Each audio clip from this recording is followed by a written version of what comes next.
اثاثے مطلب ان کے پاس جو آمدن سے زائد اثاثے ہیں وہ ان کے اوپر الزامات ہیں، اور ان کے جو آمدن سے زائد اثاثے ہیں ان میں پیٹرول پمپس، مختلف ہاؤسنگ سوسائٹیز اور بنگلوں کی تعمیر اور ہوٹلوں کے علاوہ بے نامی کاروبار کے الزامات بھی ہیں۔ ان کے اثاثوں میں مزید کیا کیا شامل ہے، اس حوالے سے آپ کو کلپ دکھاتے ہیں۔ 500 ارب سے زائد اثاثوں کا الزام ہے، لیکن لغاری صاحب کسی کا یہ کہنا کہ خورشید شاہ صاحب نیب کو پیارے ہو گئے، کیا یہ درست ہوگا؟ خیر یہ جو بھی ہے نیب کو ہی پیارے ہوئے ہیں، اس لیے نیب اٹھا کر لے گئی ہے، اور نیب نے جو اس کا طریقہ کار ہے وہی طریقہ کار اختیار کیا کہ ایک الزامات کی فہرست بنائی اور اس کے آگے نام لکھ دیے گئے، یہ اتنے اکاؤنٹس ہیں جا کر ثابت کریں، یہ بے نامی اکاؤنٹس ان کے ہیں جا کر ثابت کریں، یہ جو ہے یہ اتنے مکان جو ہیں وہ فلاں کے نام پر ہیں، یہ خورشید شاہ کے ہیں، اتنے پیٹرول پمپ خورشید شاہ کے ہیں وہ جا کر ان کے نام پر ہیں، اور اصل میں ان کے ہیں کوئی اور آدمی ہے، بے نامی اکاؤنٹس ہیں۔ آپ یہ ساری چیزیں جب کورٹ آف لا میں جا کر ثابت کریں گے تو وہ یہ کہتے ہیں کہ لوگوں کی جائیدادیں یا اور لوگوں کی پراپرٹیز میرے نام پر کر دی گئی ہیں اور میرے نام پر اس کا الزام لگائے گا۔ اور وہ زرداری صاحب سے کہہ رہے تھے کہ انہوں نے مجھ پر اتنا الزام لگا، اتنا تو IMF نے پاکستان کو قرضہ نہیں، جتنے الزامات انہوں نے میرے اوپر لگا دیے ہیں۔ تو نیب جو ہے وہ جس طریقے سے کام کر رہا ہے اور جس عمدگی سے، کیا بات ہے جناب نیب کی کارکردگی کی، جس طرح سے وہ پاکستان کے سیاست کی قبر کھود کر دفن کرنے کے پیچھے ہے، سیاست اس طرح سے نیب کے ہاتھوں دفن نہیں ہو سکے گی۔ اور وہ ان کا یہ خیال ہے کہ ٹھیک ہے جی خورشید شاہ کو اگر ہم نے روک دیا، جیل میں ڈال دیا تو ظاہر لوگوں کی ہمت ٹوٹ جائے گی، لوگوں کی ول ٹوٹ جائے گی۔ اصل میں لوگوں کی ول توڑی جا رہی ہے۔ پہلے کیا ہوتا تھا؟ پہلے ہوتی تھی گرفتاریاں، پہلے ہوتے تھے الزامات بکری چوری کے، بھینس چوری کے، پھر اس کے بعد کیا ہوتا تھا؟ لوگوں پر مختلف قتل کے الزامات لگتے تھے، پھر کیا ہوتا تھا؟ لوگوں کو سیاسی الزامات لگا کر کوڑے مارے جاتے تھے، پھر کیا ہوتا تھا؟ لوگوں کو اس طرح کے الزامات میں پھانس کر جیلوں میں بھیج دیا جاتا تھا۔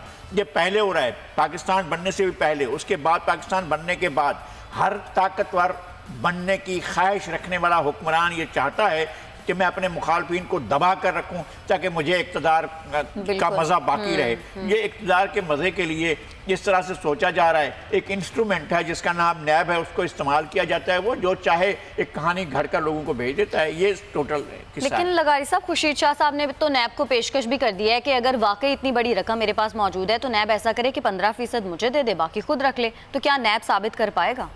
میں یہی عرض کر رہا ہوں کہ نیب کے پاس کسی چیز کا ثبوت نہیں ہوتا ہے۔ ایک صاحب پر الزام لگا ہے کہ 4 خراب کا انہوں نے جو ہے گھپلا کیا ہے، آپ 4 ارب کا تو ثابت کریں اس کے اوپر۔ اور کسی پر الزام لگایا تھا اس نے، اچھا یہ منہ کھول کر اتنی بڑی چیزیں اٹھا کر لوگوں کے نام لگا دیتے ہیں، کئی الزامات لگا دیتے ہیں اور ان کے پاس کسی چیز کا کوئی ثبوت نہیں ہوتا ہے۔ اچھا یہ جو بے نامی اکاؤنٹس آ رہے تھے، یہ جو فالودے والا آ رہا تھا، یہ جو سبزی والا آ رہا تھا، یہ جو فلاں شاگرد آ رہا تھا، کہاں ہے نا؟ لے آئے نا ان کو، کسی کے سامنے جا کر پیش تو کریں کہ یہ جناب یہ بندہ ہے، اس کے اکاؤنٹ سے اس کے اندر فلاں شخص نے پیسے ڈالے تھے، لے کر آئیں گے۔ بالکل، اور وہ اتنا کانفیڈنٹ ہو کر کہہ رہے ہیں کہ 15% پھر مجھے دے دیں۔ اپنے اگلے کلپ کے جانب گے اور اگلا کلپ ہے مختلف اداروں کے 416 ارب روپے کے بارے میں جو کہ ڈیو تھے اور وہ ریکور کرنے تھے حکومت نے، انہیں معاف کرنے کے حوالے سے پہلے ایک آرڈیننس آتا ہے اور اس کے بعد اچانک سے وہ فیصلہ واپس بھی لے لیا جاتا ہے اور اس کے بعد عدالت کا دروازہ بھی کھٹکھٹایا جاتا ہے۔ یہ سارا معاملہ آخر ہے کیا؟ اس پر کلپ دیکھتے ہیں پھر بات کریں گے۔ گفتگو آپ نے سنی لغاری صاحب، کیا وزیر اعظم کو اپنے نیچے کام کرتے ہوئے جو ادارے ہیں ان کا کچھ معلوم نہیں ہوتا؟ پہلے ڈالر کی اونچی اڑان کا انہیں اچانک ٹی وی سے پتہ چلتا ہے اور اس کے بعد اتنی بڑی رقم کا ریلیف دے دیا جاتا ہے اداروں کو۔ یہ سارا معاملہ ہے کیا؟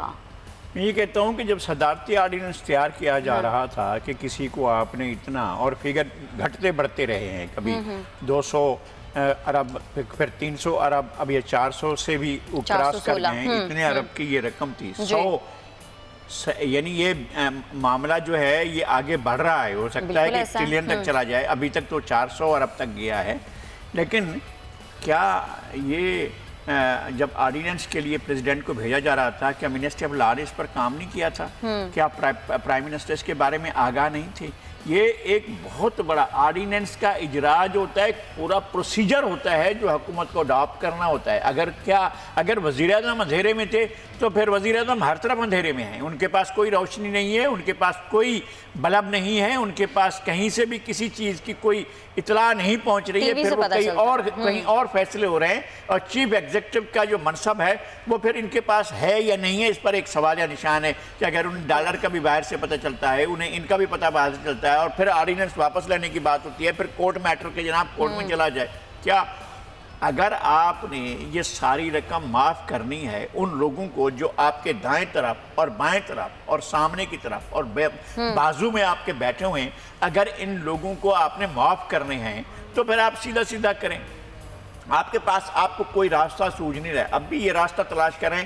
کورٹ کے کندھے کو بندوق کے طور پر استعمال کرنا چاہتے ہیں, انہوں نے فائر کرنا ہے, اس کے لیے کندھا تلاش کر رہے ہیں. اپنا کندھا انہوں نے خود دیا لیکن وہ پھر لگا کہ نہیں یہ تو مصیبت ہوگا, یہ فائر بیک ہو جائے گا, ہمیں تو جو ہے لوگ اٹھا کر ایک طرف کر دیں گے. وہی یہ کیا کر دیا, اتنی بڑی رقم جو ہے آپ رائٹ آف کرنے جا رہے ہیں اور آپ آرڈیننس کے ذریعے جا رہے ہیں. نہیں یار آرڈیننس نہیں جاری کرتے, چلو واپس لیتے ہیں. اب ایسا کرتے ہیں کورٹ کو جاتے ہیں, کورٹ جو ہے آنکھیں بند کر کے بیٹھی ہوگی, وہ دیکھ نہیں رہی ہوگی کہ یہ پیسہ کیسے لوگوں سے باقاعدہ وصول کیا گیا, کس طرح سے آپ نے اس کو انہینس کرنا تھا, آپ نے پائپ لائن بچھانی ہے جو آپ کو ایران اپنی بچھا چکا ہے, آپ اپنی کمٹمنٹ کر چکے ہیں, ری شیڈول کر چکے ہیں چیزوں کو, اب آپ نے اپنی طرف سے بچھانی ہے اور آپ ان کے پیسے بھی معاف کر رہے ہیں چونکہ یہ آپ کے پیارے ہیں, آپ کے جانے جگر ہیں, آپ کو انہوں نے جو ہے اقتدار میں لانے کے لیے مرکزی رول ادا کیا ہے, اس لیے آپ یہ چاہتے ہیں کہ اس کو کیا جائے. چلو ایسا کرتے ہیں کہ یہ اتنا انتہائی قابل احترام ادارہ ہے, آپ اداروں کے وقار کو, ان کی توقیر کو, ان کے منصب کو, ان کی حیثیت کو, ان کی جو لوگوں کے دلوں میں عزت ہے اس سب سے کھیلنا چاہ رہے ہیں. پریزیڈنٹ کا آفس جو ہے کھیلا جا چکا ہے, پریزیڈنٹ آفس سے آپ نے باقاعدہ آرڈیننس جاری کروایا, پھر آپ نے آرڈیننس واپس لیا اور اس کے بعد اب آپ سپریم کورٹ کے پاس گئے ہیں تاکہ سپریم کورٹ کسی نہ کسی طریقے سے راستہ نکالے.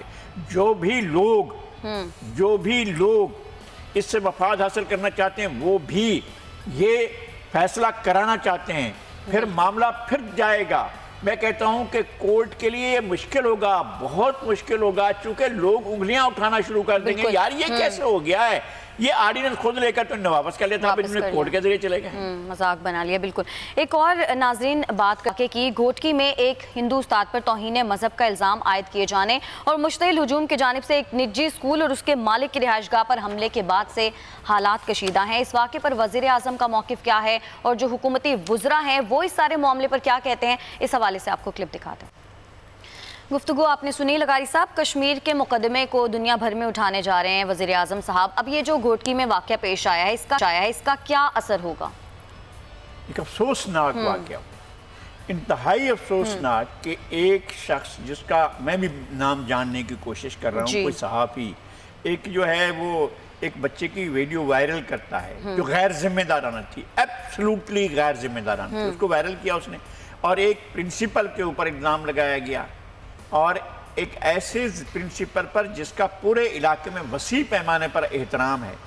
کیا آپ لوگوں کے رہنے کے لیے اس سرزمین کو جو ہے وہ متبرک سرزمین کا درجہ نہیں دیں گے؟ کیا یہ ایک ایسی سرزمین نہیں ہونی چاہیے جہاں لوگ اپنی مذہبی آزادی کے ساتھ رہ سکیں؟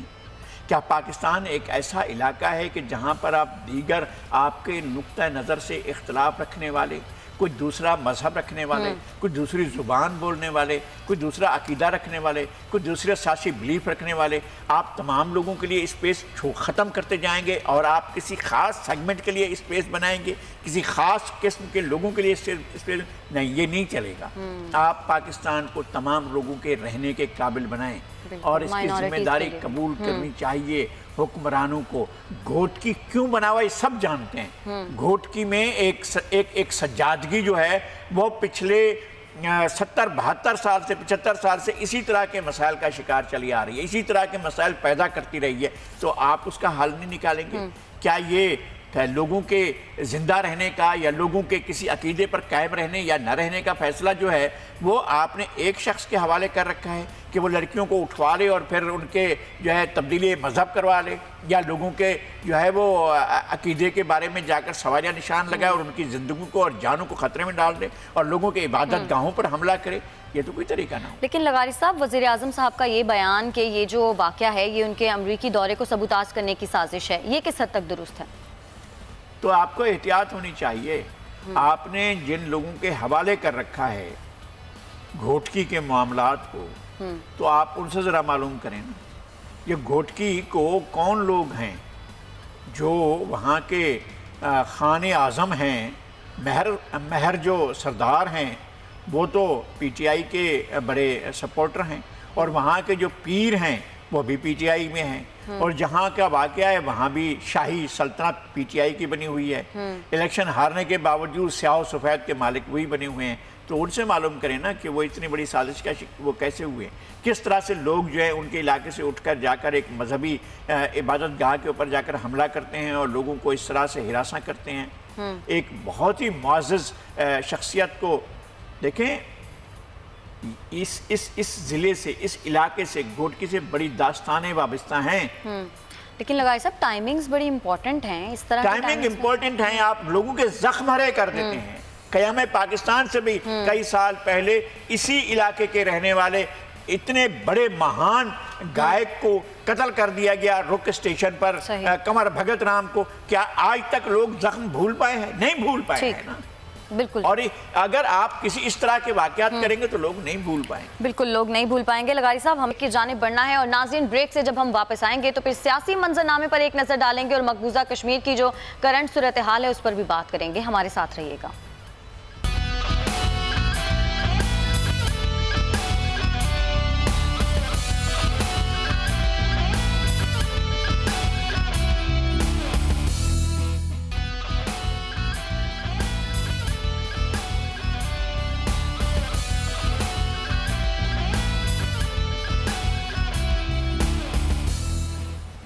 ویلکم بیک ناظرین۔ مقبوضہ کشمیر کی صورتحال کی اگر بات کریں تو 48واں روز ہے اور حالات جوں کے توں ہیں۔ لاکھوں مظلوم کشمیریوں کو گھروں میں محصور ہوئے 48 روز گزر چکے ہیں اور بچے بھوک سے نڈھال ہیں اور علاج نہ ملنے پر ہلاکتیں بھی ہو رہی ہیں۔ لغاری صاحب ہم ہر ہفتے مقبوضہ کشمیر کی صورتحال کی بات کرتے ہیں اس امید کے ساتھ کہ اگلے ہفتے جب بات ہوگی تو حالات تھوڑے سے مختلف ہوں گے، لیکن حالات بدستور جوں کے توں ہیں، یہ کب تک جاری رہے گا؟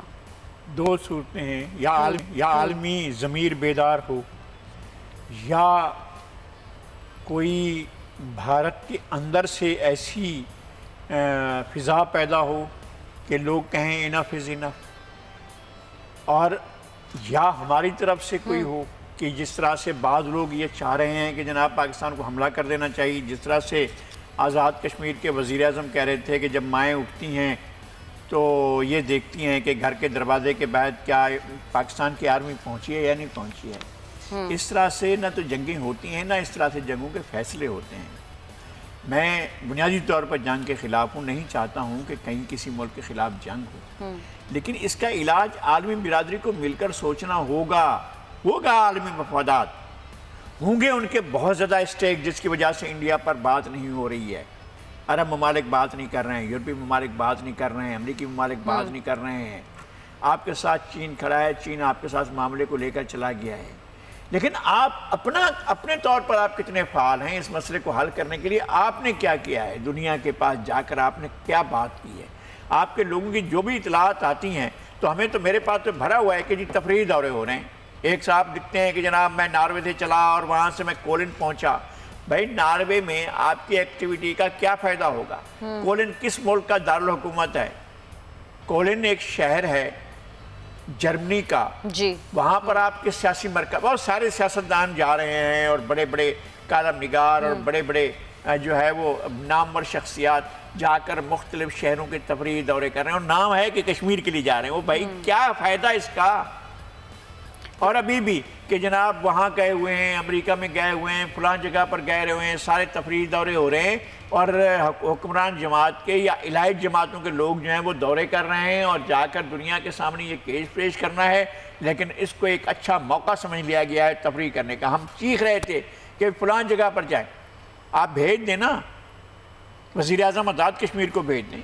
نہیں ہے آپ کا کہ ایک پولیٹیکل آدمی ہے، ہم ان کو کیوں بھروسہ کریں؟ آپ صدر آزاد کشمیر کو بھیج دیں، جن کی پوری زندگی جو ہے وہ ایک ڈپلومیسی کی دنیا میں رہی ہے، وہ چین میں ہیں، وہ انڈیا میں ہیں، اور مختلف ممالک میں پاکستان کے سفیر رہے ہیں، اور یورپ میں ان کا کام کرنے کا تجربہ ہے، پوری دنیا بھر میں انہوں نے کام کیا ہے اور وہ جانتے ہیں، ان کے تعلقات ہیں۔ آپ ان کو بھیج دیں کہ جناب آپ جائیں اور دنیا کے سامنے یہ مسئلہ رکھیں۔ لیکن لغاری صاحب وزیر اعظم عمران خان نے جو 2 روزہ دورہ کیا ہے سعودی عرب کا، وہ یہ کہتے ہیں کہ دورے کا مقصد سعودی عرب کے جو لوگ ہیں ان کو، حکمرانوں کو یہ بتانا ہے کہ مقبوضہ کشمیر کی کیا صورتحال ہے۔ میں پھر عرض کرتا ہوں کہ کیا اس سے سعودی انویسٹمنٹ جو انڈیا میں ہو رہی ہے کیا وہ واپس ہو جائے گی، یا انڈیا جو اپنا جو ایکسپورٹس کر رہا ہے سعودی عرب کو یا دوسرے عرب ممالک کو وہ رک جائیں گے؟ نہیں ہو رہا ہے ایسا. آپ دنیا کے پاس انسانی مسئلے کو لے جا کر پیش تو کریں نا.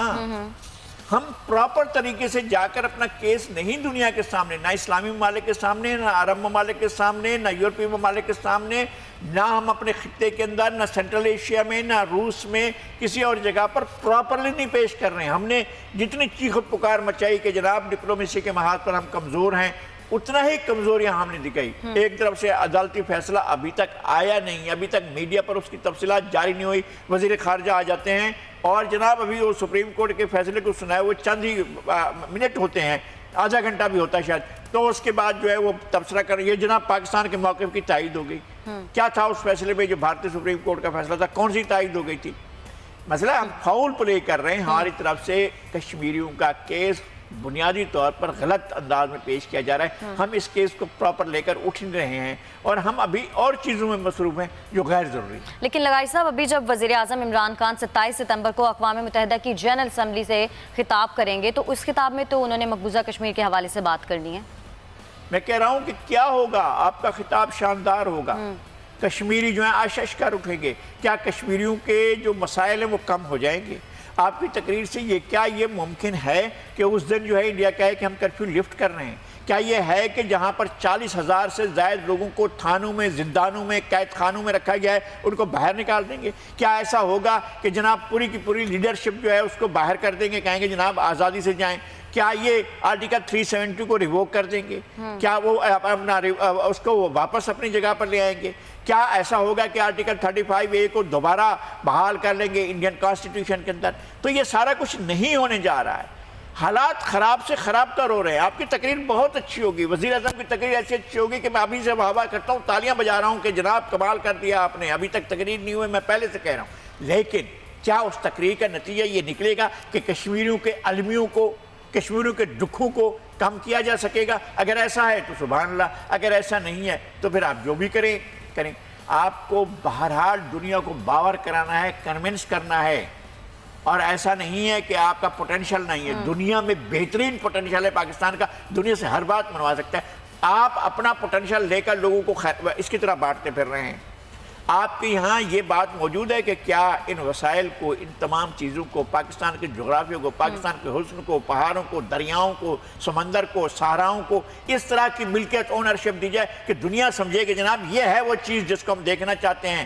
اب تو ہم تو اس طرح سے نہیں پاکستان. لیکن لغاری صاحب دنیا کو کس طرح کنونس کیا جائے؟ تقریروں کے ذریعے کیا جا سکتا ہے یا مذاکرات کے ذریعے؟ اس کے علاوہ مذاکرات کا راستہ نہیں ہے پراپر. میں یہ کہہ رہا ہوں کہ لوگ یہ سوال نہیں کریں گے جو اب ہو رہا ہے. جب آپ اپنی لیڈرشپ کو اس طرح اٹھا کر جیلوں میں بند کرنا شروع کر دیں گے کہ جناب آپ کو تو اب تک پاکستان کو چور لگاتے رہے، چلاتے رہے ہیں، اب ایک فرشتہ آ گئے ہیں اور وہ پاکستان کو چلا رہے ہیں. جب آپ اس طرح کا تاثر دیں گے تو پھر دنیا آپ کی باتوں کو سمجھتی ہے. ایسا نہیں ہے کہ یعنی آپ کہہ رہے ہیں پہلے اندرونی معاملات جو ہیں وہ درست ٹھیک کریں، آپ ان کو آنٹ پیج لیں، ایک اچھا پازیٹیو امیج میں یہ کہہ رہا ہوں کہ اگر آپ اس طرح سے لے جائیں گے تو آپ ایک بہتر امیج کے ساتھ جا سکیں. صحیح. اچھا لغاری صاحب، یہ جو وزیر اعظم پاکستان نے سعودی عرب کا دورہ کیا ہے اس میں انہوں نے کہا ہے کہ سعودی عرب کی سلامتی کو خطرہ ہونے پر ساتھ کھڑے ہوں گے سعودی عرب کے. تو یہ جو ان کا بیان ہے اس کو آپ کس طرح دیکھتے ہیں؟ یہ 2 روزہ دورہ کیسے ہمیشہ کی طرح اہم ہے. پاکستان کا یہ موقف ہے. ہم تو یہ کہتے ہیں کہ کسی کی بھی خود مختاری کو چیلنج نہیں کیا جانا چاہیے. اور سعودی عرب کو چیلنج کرنے کا مطلب، اس کی خود مختاری کو چیلنج کرنے کا مطلب یہ ہے کہ آپ ایک سوورن ملک کی خود مختاری پر کویسچن کر رہے ہیں. تو کسی کو بھی یہ حق نہیں ہے کہ سعودی عرب کی خود مختاری میں کوئی مداخلت کرے. اسی طرح سے نہ جارڈن کی خود مختاری کو کوئی کویسچن کرے، نہ عراق کی خود مختاری کو کوئی کویسچن کرے، نہ UAE کی خود مختاری کو کوئی کویسچن کرے، نہ ہی ایران کی اور افغانستان کی اور پاکستان کی خود مختاری کو کوئی کویسچن کرے. اس طرح سے نہیں ہو سکتا ہے. آپ دنیا کے ساتھ ایک یکساں طور پر باہمی پرامن بقائے باہمی کے طور پر چل سکتے ہیں. اور یہ وزیر اعظم کا یہ موقف بالکل درست ہے. اور سعودی عرب ہمارے لیے اس طرح ہے کہ جیسے ہم اپنے سرزمین کے بارے میں سوچتے ہیں، بالکل اسی طرح سے سوچتے ہیں. ٹھیک ہے لغاری صاحب، اب کچھ تھوڑا سا کراچی کے کچرے کی بات کرتے ہیں. آخر سندھ سرکار کو ہوش آ گیا ہے اور سندھ حکومت کے تحت کلین مائی کراچی مہم کا آغاز ہو گیا ہے. اب آپ کو لگتا ہے کراچی کا جو کچرا ہے وہ صاف ہو جائے گا؟ مطلب اب تو یہ چیلنج خود انہوں نے خود اپنے اوپر لے لیا ہے. پہلے کہتے نہیں جی KMC نے کرنا ہے, اچھا جی فیڈرل حکومت پیسہ نہیں دے رہی ہے, اچھا فلاں ہو رہا ہے. اب یہ 6 ضلعوں میں 5 کروڑ کے حساب سے 30 کروڑ روپے بانٹنے کے بعد اگر یہ سمجھ رہے ہیں کہ اس میں کچرا صاف ہو سکتا ہے, یہ تو آج سے 1 مہینہ پہلے بھی ہو سکتا تھا, 2 مہینے پہلے بھی ہو سکتا تھا, 3 مہینے پہلے ہو سکتا تھا. یہ سید ناصر حسین شاہ صاحب یہ کام تو بہت پہلے انجام دے سکتے تھے. اب بھی اگر ویزیبل کچرا اٹھا لیا جاتا ہے, اب انہوں نے خود اپنے اوپر لے لیا ہے, تو پھر ان کو کچرا صاف کرنا پڑے گا, ورنہ سوالات لے کر لوگ سامنے کھڑے ہوں گے اور پوچھ رہے گے شاہ صاحب یہ معاملات کہاں تک پہنچے. لیکن لغاری صاحب دیر سے ہی صحیح خیال تو آئے نا کچرا اٹھانے کا. نہیں, میں کہتا ہوں بہت اچھی بات ہے, بہت اچھی بات ہے, اور اگر صاف ہوتا ہے تو اس سے اچھی بات ہو ہی نہیں سکتی ہے. ناکامی کی صورت میں جو ہے لوگ پھر سوالوں کی برچیاں لے کر کھڑے. بالکل.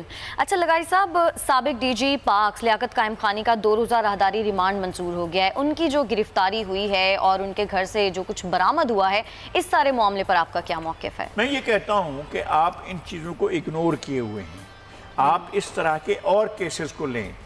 آپ نے نہیں کوشش کی ہے, آپ لوگوں کو دیکھیں کہ جناب KDA کے پاس عملداری کس کی ہے, آپ دیکھیں KBCA کے اندر کن لوگوں کا راج ہے, اور کون لوگ کیا کیا کر رہے ہیں. اور اسی طرح سے مختلف محکموں کے اندر انوائرمنٹ کے لیے آپ ایک بجٹ ایلوکیٹ کرتے ہیں, اور اس بجٹ کا آپ نے انوائرمنٹ میں کیا تبدیلی کی ہے وہ تو بتا دیں. آپ جو ہے وہ پورے کا پورا آپ کے انڈسٹریز کا جو فضلہ ہے آپ سمندر کے اندر ڈال رہے ہیں. کسی نے سوچا ہے کہ یار ہم کر کیا رہے ہیں؟ آبی حیاتیات کو ختم کر رہے ہیں, وہاں پر ہم نیچر کو برباد کر رہے ہیں. اس کے بارے میں کسی نے تصور ہی نہیں کیا, سوچا ہی نہیں ہے. ہم اگر یہ سوچا جائے کہ یہ جو فوارے کھڑے ہوئے تھے سمندر کے اندر, بحیرہ عرب میں پورٹ کے سامنے, ہم نے اتنے بڑے فوارے بنا دیے تھے کہ دنیا میں جس طرح سے جدہ میں بحیرہ احمر میں فوارے دیکھے جا سکتے ہیں, ہمارے یہاں بھی ایسے فوارے بن گئے تھے. 6-8 دن چلے تھے, اس کے بعد بند ہو گئے تھے, لیکن ریکارڈ میں اب بھی چل رہے ہوں گے. یہ لیاقت علی قائم خانی صاحب نے تو پورے کراچی شہر کو گل و گلزار بنا دیا تھا, جو کچرے کا ڈھیر بنا ہوا ہے اس کو بھی انہوں نے سجایا تھا. اور معلوم یہ ہوا تھا کہ دولت کس طرف جا رہی ہے, کون سے پائپ لائن سے ان کے گھر جا رہی تھی, کس طرح کی گاڑیاں آپ نے دیکھی, کس طرح کے زیورات دیکھے ہیں. تو آپ کو تو اچھا لغاری صاحب, یہ ایک افسوسناک واقعے کا ذکر کرتے ہیں. چنیا میں جو واقعہ پیش آیا تھا, معصوم بچوں کو زیادتی کے بعد قتل کر دیا گیا, اور اس کے بعد اس واقعے کو اتنے روز گزر گئے ہیں لیکن ابھی تک پولیس جو ہے وہ ان درندوں تک نہیں پہنچ سکی. لغاری صاحب, اس طرح کے واقعات تواتر کے ساتھ پیش آتے ہیں, ان کا کوئی ایک حل تو ہونا چاہیے نا؟ میں یہ عرض کرتا ہوں کون لوگ ہیں, یہ ہونا چاہیے, اور ان کے پیچھے موٹیو کیا ہے. یہ میں نے پہلے بھی عرض کیا تھا کہ پاکستان میں تہذیب کے بعض مراکز ہیں, بڑے مراکز ہیں پاکستان میں, جو ہمارے ایک پوری عہد کا جو پورا دورانیہ ہمارا ان کے نام سے منسوب ہوتا ہے. قصور کی کیا شناخت ہے؟ بابا بلے شاہ. جی. جھنگ کی کیا شناخت ہے؟ ہیر سیال.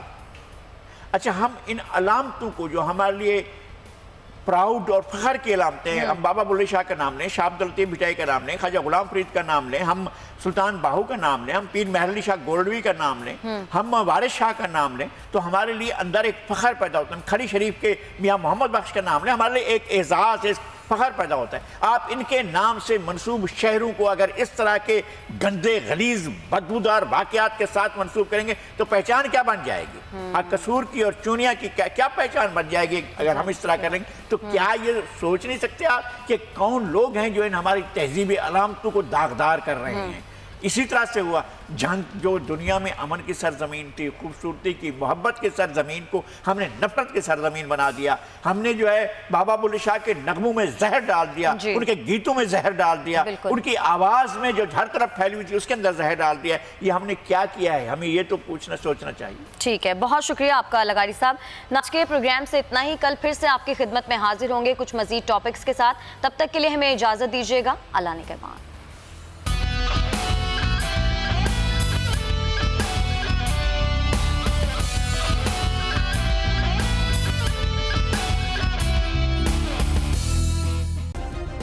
سبسکرائب کریں اور بیل دبائیں تاکہ کوئی خبر رہ نہ جائے.